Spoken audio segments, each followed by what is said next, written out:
कोही कोही मान्छेहरूले के मलाई भन्छन् कि अक्कड आयो अरे कि मामा पुरा निमोटिन थालेको छु अरे पुरा अक्कड आयो अरे कि तिनीहरूलाई कसले सम्झाओस् कि मलाई नि अक्कड आएको होइन कि अकल चाहिँ आएको कि कसो।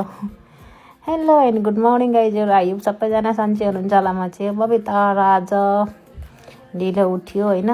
आज चाहिँ उठ्दा उठ्दै घडी हेरेको त ड्याङसँगले 10:30 भइरहेको कि भगवान् धन्नै मेरो बुढी चाहिँ ढिलोसम्म सुत्छ। त्यो चाहिँ मलाई राम्रो छ।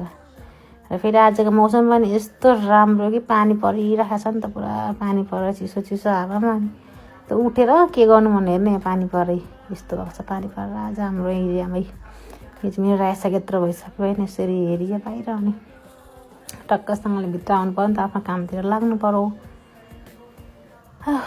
र उठ्ने बित्तिकै आफ्नो काम भनेको सबसे पहिले चाहिँ यो चिया सिडीको पानी फाल्ने काम हो। यो चाहिँ म बिहान बिहानै खाली पेटमा खान्छु कि।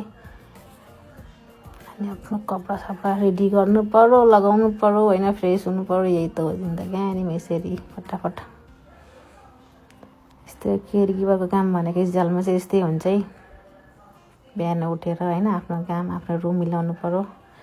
ढिलो सुते एउटा त्यस्तै हुन्छ। राति ढिलो सुत्दा मान्छेको चाहिँ बिहान ढिलोसँग सुत्न पाइन्छ। बेलुका छिट्टै सुतेको चाहिँ बिहान ढिलो उठिन्छ।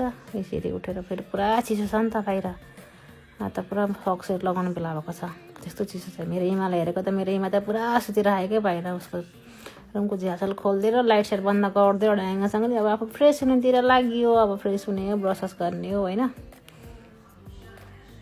यस्तै हो जिन्दगी।